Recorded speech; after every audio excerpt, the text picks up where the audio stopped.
राधे राधे दोस्तों, कैसे हैं आप सब। दोस्तों, हमारे YouTube चैनल पर आपका स्वागत है। हमारे इस चैनल को सब्सक्राइब कीजिएगा और हमारे वीडियो को लाइक, शेयर और कमेंट्स ज़रूर कीजिएगा। दोस्तों, हमारे सनातन धर्म में प्रत्येक देवी देवताओं को एक विशेष दिन समर्पित होता है।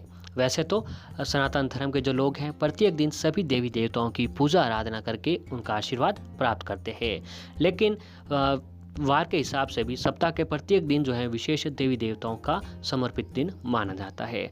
तो दोस्तों, आज हम बात कर रहे हैं रविवार के दिन की। और रविवार का दिन दोस्तों एक तरीके से छुट्टी का दिन होता है, नहीं, हॉलीडे का दिन होता है। तो आज के दिन रविवार के दिन दोस्तों, अगर आप इस अपने छुट्टी वाले दिन एक विशेष काम कर लेते हैं तो दोस्तों आपके जीवन में जो भी संकट, कष्ट, परेशानियां होती है वह दूर होती हैं, क्योंकि रविवार का दिन भगवान सूर्य देव को समर्पित है। तो रविवार के दिन अगर आप सुबह जल्दी उठकर भगवान सूर्य देव की पूजा आराधना करते हैं तो आपके ऊपर भगवान सूर्य देव की कृपा जरूर बनती है। सूर्य को प्रत्यक्ष देवता भी कहा जाता है। प्रत्यक्ष से दोस्तों तात्पर्य है कि हम लोग सूर्य देव के हर समय दर्शन कर सकते हैं, यानी एक साक्षात देव हैं। ज्योतिष शास्त्रों के अनुसार सूर्य को सभी ग्रहों का पिता भी कहा जाता है। ग्रहों के पिता होने के नाते सूर्य देव सभी अशुभ ग्रहों के कुप्रभाव से व्यक्ति को मुक्ति दिलाते हैं। इसीलिए दोस्तों प्राय सभी ज्योतिष शास्त्रियों ने शनि की 7.5 और ढैया के कुप्रभाव से मुक्ति हेतु सूर्य को जल देने की सलाह देते हैं। आप अपने बड़े बुजुर्गों से भी सुना होगा कि जिस व्यक्ति पर शनि की 7.5 या शनि की ढैया होती है उन्हें भगवान सूर्य देव की जो है पूजा आराधना जरूर करनी चाहिए। और रविवार के दिन भगवान सूर्य देव के लिए व्रत उपवास रखकर भगवान सूर्य देव को जल का अर्घ्य जरूर देना चाहिए। अगर दोस्तों आप भी इच्छुक हैं भी भगवान सूर्य देव को अर्घ्य देने से, किसी कारण अगर आप हर रोज पूजा आराधना भगवान सूर्य देव की नहीं कर पा रहे हैं तो आपको रविवार के दिन भगवान सूर्य देव की पूजा जरूर करनी चाहिए। आज रविवार के दिन भगवान सूर्य देव की पूजा करने से व्यक्ति की जीवन के जो भी 7.5 शनि की ढैया होती है वो दूर होकर जो है समाज में मान सम्मान और उच्च पदों की प्राप्ति होती है। तो दोस्तों कहते हैं कि सूर्य को प्राय काल में जल देने से मनुष्य का दुर्भाग्य भी सौभाग्य में परिवर्तित हो जाता है। तो आप आज रविवार के दिन सूर्य देव की कृपा के पात्र अगर बनना चाहते हैं तो दोस्तों सूर्य देव का अर्घ्य आपको आज के दिन जरूर करना चाहिए।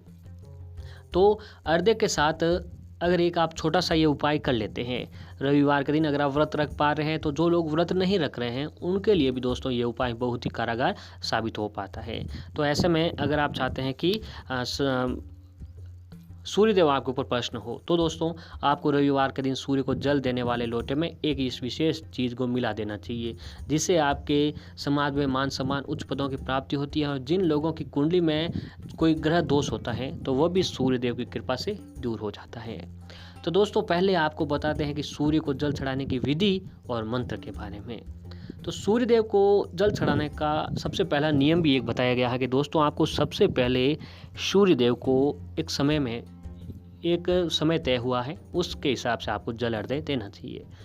तो सूर्य को अर्घ्य देने का सही समय जो है दोस्तों सुबह 5 बजे से लेकर ब्रह्म मुहूर्त सुबह 5 बजे से लेकर सुबह 8 बजे तक, यानी सूर्य उदय होने के 1 घंटे बाद तक आप अर्घ्य दे सकते हैं। इस समय क्या होता है कि दोस्तों पूरा वातावरण शांत होता है और जो भी हम पूजा पाठ कर रहे हैं तो उसका सीधा कनेक्शन भगवान से होता है। तो हमारी इस समय की गई पूजा भगवान जो है ग्रहण करते हैं। तो सूर्य देव को अर्घ्य हमेशा आपको 8 बजे से पहले ही दे देना चाहिए। सूर्य को जल अर्पण करने के बाद कार्य स्नान के बाद ही करना चाहिए। अगर आप सूर्य को जल दे रहे हैं तो दोस्तों आपको स्नान करने के बाद ही भगवान सूर्य देव को अर्घ्य देना चाहिए। सूर्य को जल अर्पण करने से राशि चक्र के सभी ग्रह मजबूत होते हैं, इसीलिए कि सूर्य को अर्घ्य देते समय जल में हमेशा गुड़ और चावल को भी मिलाना चाहिए। जी हाँ दोस्तों, गुड़ और चावल मिलाकर आप सूर्य देव को अर्घ्य अवश्य ही देना चाहिए। और अगला है कि सूर्य को जल देते समय हमेशा आपका मुख जो है, आपका मुंह पूर्व दिशा की ओर ही होना चाहिए। अगर कभी पूर्व दिशा की ओर सूर्य नजर न आए तब भी उसी दिशा की ओर मुख करके अर्घ्य देना चाहिए। सूर्य को जल अर्पण करने के लिए किसी अन्य दिशा का प्रयोग आपको अपेक्षित फल की प्राप्ति के लिए बाधक हो सकता है। तो दोस्तों सूर्य को हमेशा आपको तांबे के लोटे में ही अर्घ्य देना चाहिए, इस बात का विशेष ध्यान रखें। तांबे के लोटे का तांबे का लोटा जो होता है दोस्तों, तांबे का पात्र, वह आपके घर पर जरूर होना चाहिए। उसके बिना सूर्य को अर्घ्य नहीं देना चाहिए। तांबे के लोटे सही का ही इस्तेमाल हमेशा आपको करना चाहिए। और सूर्यदेव को जल अर्पित करने के लिए उसमें फूल और अक्षत का मिश्रण कर सकते हैं। फूल गुड़हल का फूल आप ले सकते हैं, गुड़हल का फूल, और उसके अंदर अक्षत यानी चावल मिलाकर सूर्य को अर्घ्य दें। साथ ही ओम सूर्याय नमः मंत्र का जाप करते हैं तो आपको विशेष फलों की प्राप्ति होती है। और अगला है कि दोस्तों, लाल वस्त्र पहनकर सूर्यदेव को अर्घ्य देना, जल अर्घ्य देना ज़्यादा प्रभावी माना गया है। जल अर्पित करने के बाद सूर्यदेव को धूप दीप आपको अवश्य ही दिखाना चाहिए। अब आइए दोस्तों, कुछ विशेष चीज़ें और हैं जिन्हें अगर आप सूर्यदेव को अर्घ्य देने वाले लोटे में अगर आप मिला लेते हैं तो आपको बहुत ही खूब विशेष फलों की प्राप्ति होती है। और ये सभी चीज़ें लगभग दोस्तों आपके घर पर आपको मिल जाएगी। हम उन्हीं चीज़ों के बारे में आपको बताएंगे जो चीज़ें आपको अपने घर पर उपस्थित मिल जाएगी। तो दोस्तों, इसमें सबसे पहला है कि गाय का कच्चा दूध। जी हाँ दोस्तों, रविवार के दिन सूर्योदय से पहले 1 घंटा पहले उठकर स्नान करें और जो है आपको आज के दिन लाल वस्त्र पहन लें। और अब सूर्य उदय होने से पूर्व सूर्य बीज मंत्र ओम घृणीम सूर्याय नमः मंत्र का 108 बार जाप करें। अब सूर्य को जब अर्घ्य दे रहे हो तो तांबे का लोटा लें, उसके अंदर सामान्य जल जो होता है पानी डाल दीजिए और थोड़ा सा गंगा जल डालकर और गाय का कच्चा दूध मिलाकर जो है आपको सूर्य को अर्घ्य देना चाहिए। जब सूर्य उदय हो रहा है उस समय आपको सूर्य को अर्घ्य दें। साथ ही ओम घृणीम सूर्याय नमः मंत्र का 11 बार जाप करें। ऐसा करने से सूर्य देव आपकी सभी मनोकामनाएं होती हैं, जो भी इच्छाएं होती है वो पूर्ण होती है। पर इस बात का दोस्तों आपको जरूर ध्यान रखना चाहिए कि आप सूर्य को जो अर्घ्य दे रहे हो वह गाय का कच्चा दूध होना चाहिए। उसमें ज़रा सा भी पानी नहीं मिला हुआ होना चाहिए। उसमें अंदर गंगा जल और सामान्य पानी जो तांबे के लोटे में डाले हैं वो चलेगा, लेकिन आपको अलग से सूर्य देव को अर्घ्य वाले दूध में पानी न डालें। और अगला है कि दोस्तों, अगर आपके काम में कोई बाधाएं आ रही हैं, आपका कोई ऐसा काम है या फिर कोई मनोकामना है जो काफ़ी लंबे समय से पूरी नहीं हो पा रही है, आप खूब मेहनत करते हो फिर भी काम पूरा नहीं हो पा रहा है, तो आप सूर्य को अर्घ्य देने वाले लोटे में जल चढ़ाते समय एक बात का ध्यान रखें कि सामान्य जल लें, तांबे के लोटे में थोड़ा सा गंगा जल डाल दीजिए। गंगा जल आपको फिक्स कर देना है, गंगा जल जरूर डालना है। अब लाल मिर्च के 21 दाने, जी हाँ दोस्तों, लाल मिर्च लेनी है और लाल मिर्च के 21 दाने लेकर उन्हें जल में डाल दीजिए। जो आप सूर्य को अर्घ्य दे रहे हैं उस लोटे में डाल दीजिए। अब जल चढ़ाते वक्त ओम सूर्याय नमः मंत्र का जाप करें और भगवान सूर्य से अपने काम के सफल होने की प्रार्थना करें। अगर इस उपाय को आप रविवार से दिन से लेकर 21 दिन तक लगातार करेंगे तो दोस्तों निश्चय आपके जो काम में बाधाएं आ रही है वह दूर हो जाएगी और आपके ऊपर भगवान जरूर प्रसन्न होंगे और आपके धन के आने के सभी रास्ते खुल जाएंगे।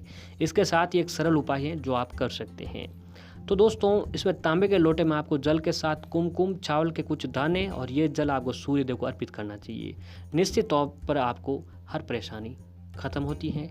और साथ ही आज आपको 108 बार भगवान सूर्य के महामंत्र ओम घृणीम सूर्याय नमः इस मंत्र का जाप पूर्ण निष्ठा के साथ करना चाहिए। इस मंत्र का जाप अगर आप करते हैं तो बहुत ही विशेष फलों की प्राप्ति होती है। अगला है कि आपके घर पर अगर यमुना नदी का पानी है, जी हाँ दोस्तों, अगर आपके नज़दीक जहाँ पर भी यमुना नदी का पानी मिल जाए तो आपको वो अपने घर पर ले आना है और सूर्य को अर्घ्य देने वाले लोटे में हमेशा आपको उसे मिला देना चाहिए। इससे भी आपको खूब विशेष फलों की प्राप्ति होती है। अब है चावल। तो चावल हर पूजा में काम लिया जाता है। तो कोई शुभ कार्य होता हो जैसे माथे पर सिंदूर तिलक लगाना, गृह प्रवेश, लड़की की विदाई आदि, इन सभी कामों में चावल बहुत ही महत्वपूर्ण माना जाता है। तो सूर्य को अर्घ्य देते हुए जल में 2 से 3 चावल के दाने डाल दें। ऐसा करने से सभी तरह की सुख सुविधाएं आपको मिल जाएगी। और अगला है रौली। तो आपको रौली भी सूर्य देव को अर्घ्य देने में अवश्य मिलानी चाहिए और चाहे आप कुछ भी चीज़ मिलाओ, आपको ओम घृणीम सूर्याय नमः मंत्र का जाप आज के दिन जरूर करना चाहिए। अगला है दोस्तों मिश्री। तो आप रविवार के दिन मिश्री डालकर भी सूर्य देव को अर्घ्य दे सकते हैं, लेकिन अगर आपके पास मिश्री नहीं है तो थोड़ी सी चीनी डाल दें। चीनी मिलाकर भी सूर्य देव को अर्घ्य देते हैं तो भी आपको विशेष फलों की प्राप्ति होती है। तो दोस्तों, ये सभी चीज़ें आपके घर पर लगभग अवेलेबल चीज़ें मिल जाती हैं। तो इन सभी चीज़ों को घर पर मिलाकर सूर्य देव को अर्घ्य देने वाले लोटे में मिलाकर सूर्य देव को अर्घ्य जरूर दें। सूर्य देव ने चाहा तो आपकी सारी कष्ट, संकट, परेशानियाँ दूर कर देंगे। सूर्यदेव दोस्तों एक प्रत्यक्ष देवता हैं। इससे तात्पर्य यहाँ कि सूर्यदेव की पूजा जो हम करते हैं उसका एक विशेष फल मिलता है। कलयुग में सूर्यदेव की पूजा करना सबसे अच्छा माना जाता है। तो आप सूर्यदेव की पूजा आराधना ज़रूर करें। सूर्यदेव की कृपा आपके ऊपर ज़रूर बनेगी।